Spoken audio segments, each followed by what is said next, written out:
Big news in the Minnesota legislature Friday that will have implications all the way to November. Senator Paul Anderson, who represents the cities of Plymouth and Minnetonka, announced he will not seek re-election. Anderson, a Republican, has represented Senate District 44 since 2017.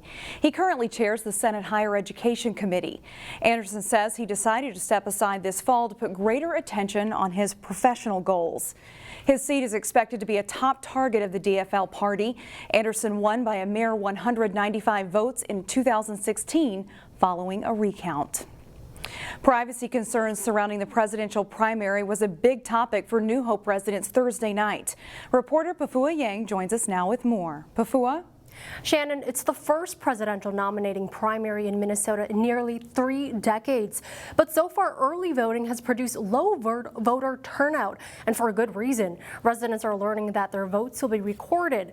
Current law requires the state secretary to give major parties data of the party you voted for. That does not include the specific candidate you selected. Parties can use that data to build voter outreach like calling and mailing residents. Currently, there's no law that restricts what parties can do with that information. A group of bipartisan lawmakers, including Senator Ann Rest of New Hope, wants to enact a bill to protect the privacy of Minnesotans who vote in the primary. I think that our law that's proposed with this bill, supported by Secretary Simon, is about as clean cut as you can get. You can't use it for anything other than determining the delegate strength, and that can only happen at the national level. Senator Rest believes the legislation can be put in place for the March 3rd primary. It's also important to know the bill would also create an opt-out option for the public to be excluded from any list.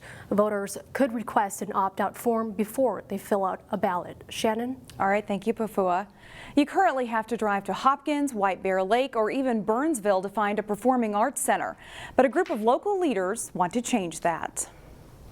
It could be a real cornerstone piece right next to the college, right next to the library there, something that the whole community could be really proud about. It could be an activity, a building that would bring kids together all the way from young people all the way to seniors coming back.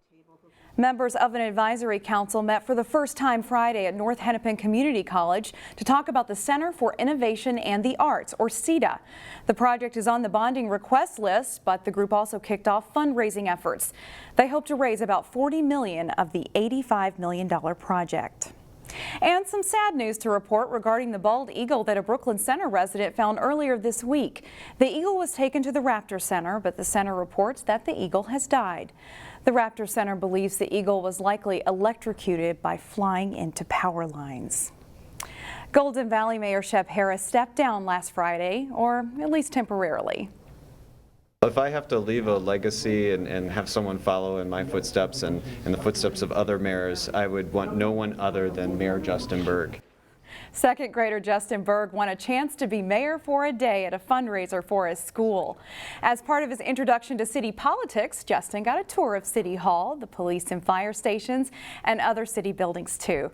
And he's already got a goal for his term as mayor. He says his school's water heater is broken and he wants it fixed. Because nobody's washing their hands hardly because the water's so cold.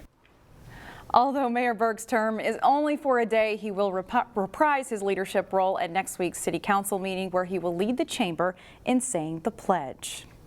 A photograph is an image captured in time, and that precise moment can never be exactly duplicated.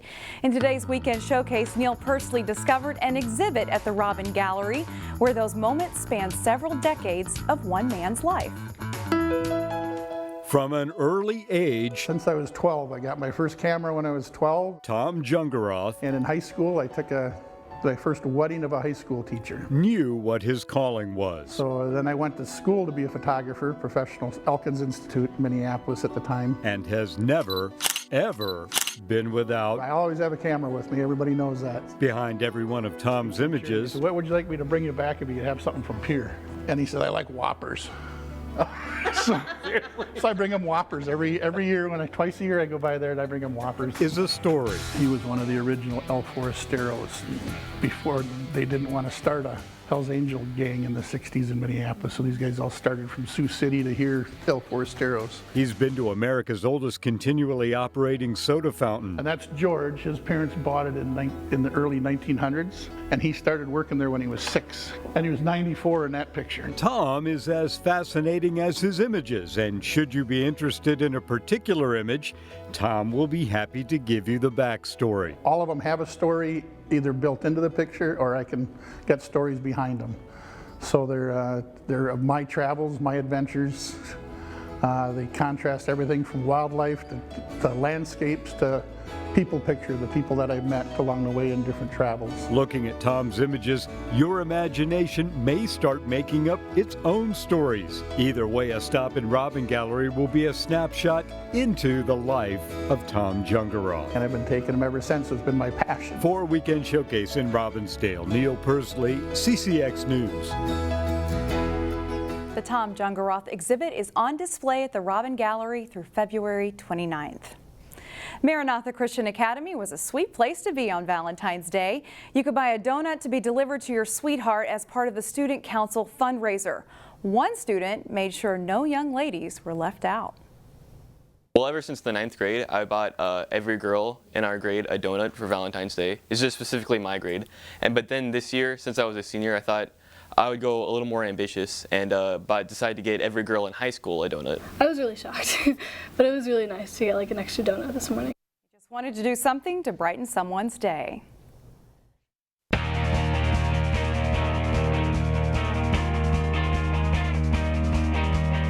This is the final week of the regular season in high school boys hockey. Wayzata and Edina are both in Section 6AA and could meet for a 4th time this season in the coming weeks. Round 3 took place Thursday night.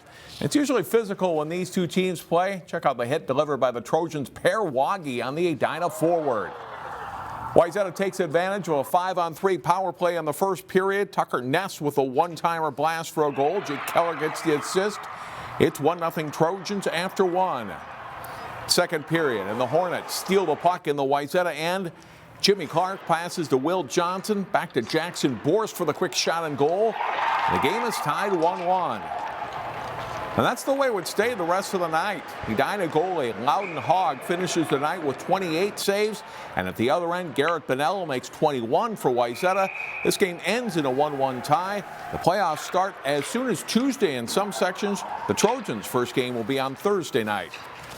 Qualifying for the state gymnastics meet is going on at section meets across the state this week. Section 5AA is home to a handful of local teams.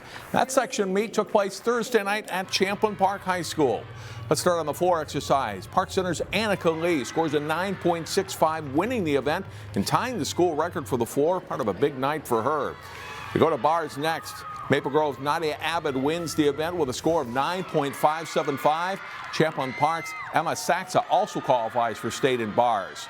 On vault, Champlin Park's Kanisha Lasse scores a 9.425. She takes 3rd place and qualifies for state.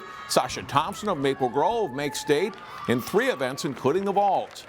Park Center's Lee wins the vault as well and scores a 9.675 with that effort.